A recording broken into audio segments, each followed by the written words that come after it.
Hi, boys and girls, and welcome back to Mr. Grable and our Grade 3 ELA class, where we read fantastic novels like this one called Charlotte's Web. And we're on Chapter 9, which looks like a 1 and an X, but that's actually 10 minus 1, so that's equals 9, of course. It's called Wilbur's Boast. Ooh, well, we know who Wilbur is. Boast.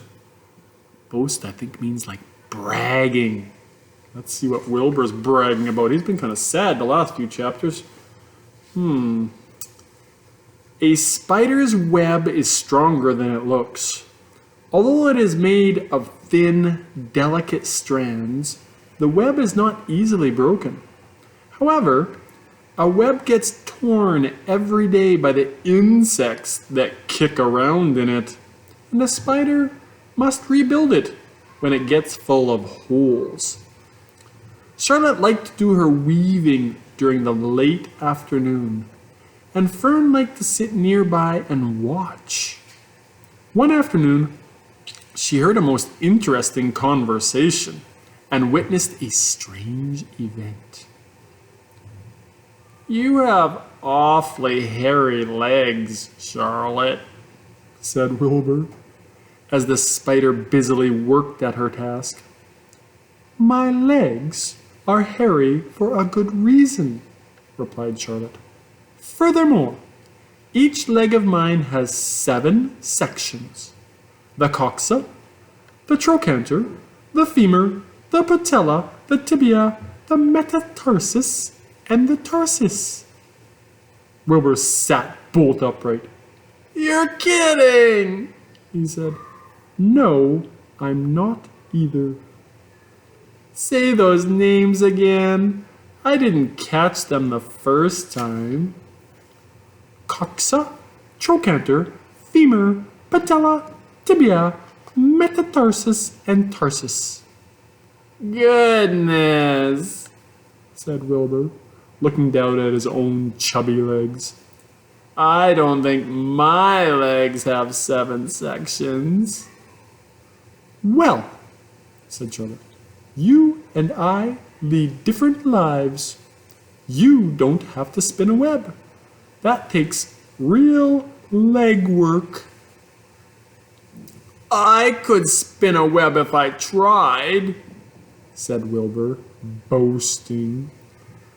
"I've just never tried." "Let's see you do it," said Charlotte. Fern chuckled softly, and her eyes grew wide with love for the pig.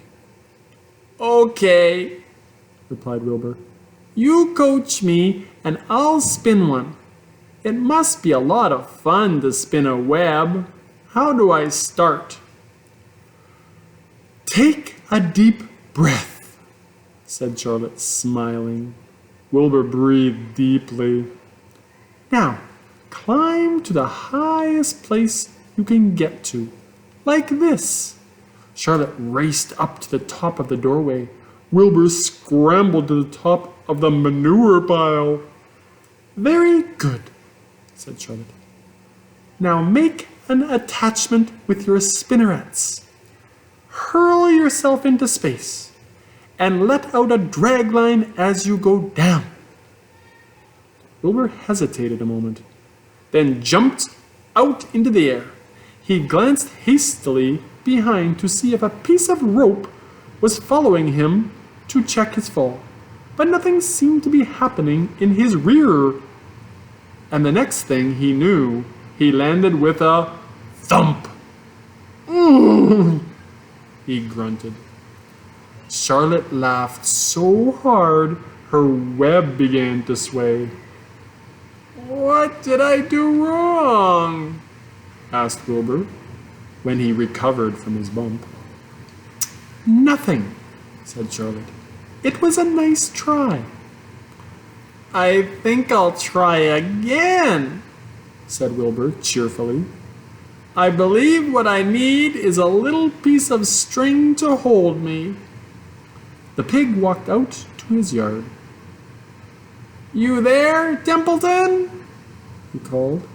The rat poked his head out from under the trough. "Got a little piece of string I could borrow?" asked Wilbur.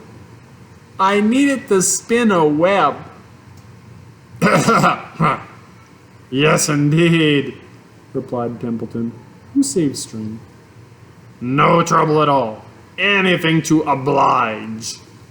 He crept down into his hole, pushed the goose egg out of the way, and returned with an old piece of dirty white string. Wilbur examined it. "That's just the thing," he said. "Tie one end to my tail, will you, Templeton?" Wilbur crouched low, with his thin, curly tail toward the rat. Templeton seized the string, passed it around the end of the pig's tail, and tied 2 half hitches. Charlotte watched in delight. Like Fern, she was truly fond of Wilbur, whose smelly pen and stale food attracted the flies that she needed, and she was proud to see that he was not a quitter, and was willing to try again to spin a web. No, there's Templeton, tying it on there. While the rat and the spider and the little girl watched, Wilbur climbed again to the top of the manure pile, full of energy and hope. "Everybody watch!" he cried, and summoning all his strength, he threw himself into the air head first. The string trailed behind him, but as he had neglected to fasten the other end to anything, it didn't really do any good, and Wilbur landed with a thud, crushed and hurt. Tears came to his eyes. Templeton grinned. Charlotte just sat quietly. After a bit, she spoke. "You can't spin a web, Wilbur, and I advise you to put the idea out of your mind. You lack 2 things needed for spinning a web." "What are they?" was Wilbur's attempt. Poor Wilbur. "What are they?" asked Wilbur sadly. "You lack a set of spinnerets, and you lack knowledge or know-how. But cheer up, you don't need a web. Zuckerman supplies you with 3 big meals a day. Why should you worry about trapping food?" Wilbur sighed. "You're so much cleverer and brighter than I am, Charlotte. I guess I was just trying to show off. Serves me right." Templeton untied his string and took it back to his home. Charlotte returned to her weaving. "You needn't feel too badly, Wilbur," she said. "Not many creatures can spin webs. Even men aren't as good at it as spiders, although they think they're pretty good, and they'll try anything. Did you ever hear of the Queensboro Bridge?" Wilbur shook his head. "Is it a web?" "Sort of," Charlotte replied. "But do you know how long it took men to build it? 8 whole years. My goodness, I would have starved to death waiting that long. I can make a web in a single evening." "What do people catch in the Queensboro Bridge? Bugs?" asked Wilbur. "No," said Charlotte. "They don't catch anything. They just keep trotting back and forth across the bridge, thinking there's something better on the other side. If they'd hang head down at the top of the thing and wait quietly, maybe something good would come along. But no. With men, it's rush, rush, rush, every minute. I'm glad I'm a sedentary spider." "What does sedentary mean?" asked Wilbur. "Means I sit still a good part of the time and don't go wandering all over creation. I know a good thing when I see it, and my web is a good thing. I stay put and wait for what comes. Gives me a chance to think. Well, I'm sort of sedentary myself, I guess, said the pig. I have to hang around here whether I want to or not. You know where I'd really like to be this evening? Where? In a forest, looking for beech nuts and truffles and delectable roots, pushing leaves aside with my wonderful strong nose, searching and sniffing along the ground, smelling, smelling, smelling. You smell just the way you are, remarked the lamb who had just walked in. I can smell you from here. You're the smelliest creature in the place. Wilbur hung his head. His eyes grew wet with tears. Charlotte noticed his embarrassment, and she spoke sharply to the lamb. Let Wilbur alone, she said. He has a perfect right to smell, considering his surroundings. You're no bundle of sweet peas yourself. Furthermore, you are interrupting a very pleasant conversation. What were we talking about, Wilbur, when we were so rudely interrupted? Oh, I don't remember, said Wilbur. It doesn't make any difference. Let's not talk anymore for a while, Charlotte. I'm getting sleepy. You go ahead and finish fixing your web, and I'll just lie here and watch you. It's a lovely evening. Wilbur stretched out on his side. Twilight settled over Zuckerman's barn, and a feeling of peace. Fern knew it was almost supper time, but she couldn't bear to leave. Swallows passed on silent wings, in and out of the doorways, bringing food to their young ones. From across the road, a bird sang, whip-a-poo, whip-a-poo. Lurvy sat down under an apple tree and lit his pipe. The animals sniffed the familiar smell of strong tobacco. Wilbur heard the trill of the tree toad and the occasional slamming of the kitchen door. All these sounds made him feel comfortable and happy, for he loved life, and he loved to be part of the world on a summer evening. But as he lay there, he remembered what the old sheep had told him. The thought of death came to him, and he began to tremble with fear. Charlotte, he said softly. Yes, Wilbur. I don't want to die. Of course you don't, said Charlotte in a comforting voice. I just love it here in the barn, said Wilbur. I love everything about this place. Of course you do, said Charlotte. We all do. The goose appeared, followed by her 7 goslings. They thrust their little necks out and kept up a musical whistling, like a tiny troop of pipers. Wilbur listened to the sound with love in his heart. Charlotte, he said. Yes, said the spider. Were you serious when you promised you would keep them from killing me? I was never more serious in my life. I am not going to let you die, Wilbur. How are you going to save me? Asked Wilbur, whose curiosity was very strong at this point. Well, said Charlotte vaguely, I don't really know, but I'm working on a plan. That's wonderful, said Wilbur.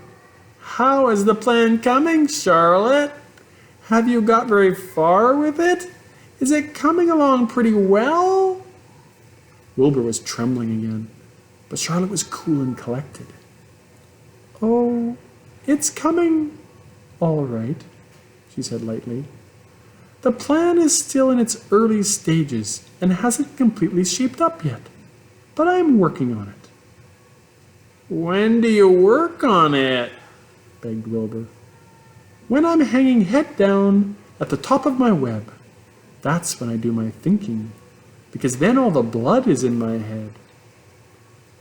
I'd be only too glad to help in any way I can. Oh, I'll work it out alone, said Charlotte. I can think better if I think alone. All right, said Wilbur. But don't fail to let me know if there's anything I can do to help, no matter how slight. Well, replied Charlotte, you must try to build yourself up. I want you to get plenty of sleep and stop worrying. Never hurry and never worry. Chew your food thoroughly and eat every bit of it, except you must leave just enough for Templeton. Gain weight and stay well. That's the way you can help. Keep fit and don't lose your nerve. Do you think you understand? Yes, I understand, said Wilbur. Go along to bed, then, said Charlotte. Sleep is important. Wilbur trotted over to the darkest corner of his pen and threw himself down. He closed his eyes. In another minute, he spoke. Charlotte, he said. Yes, Wilbur. May I go out to my trough and see if I left any of my supper?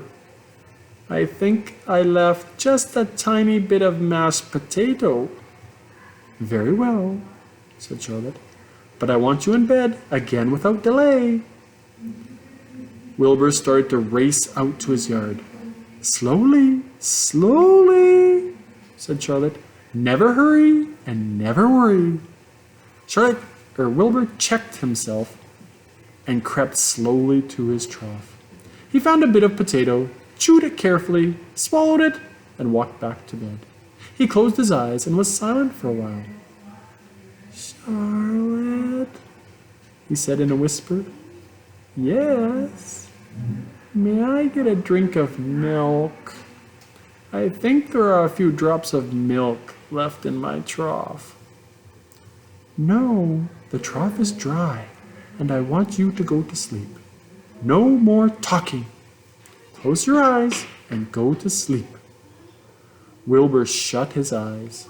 Fern got up from her stool and started for home, her mind full of everything she had seen and heard. Good night, Charlotte, said Wilbur. Good night, Wilbur. There was a pause. Good night, Charlotte. Good night, Wilbur. Good night. Good night.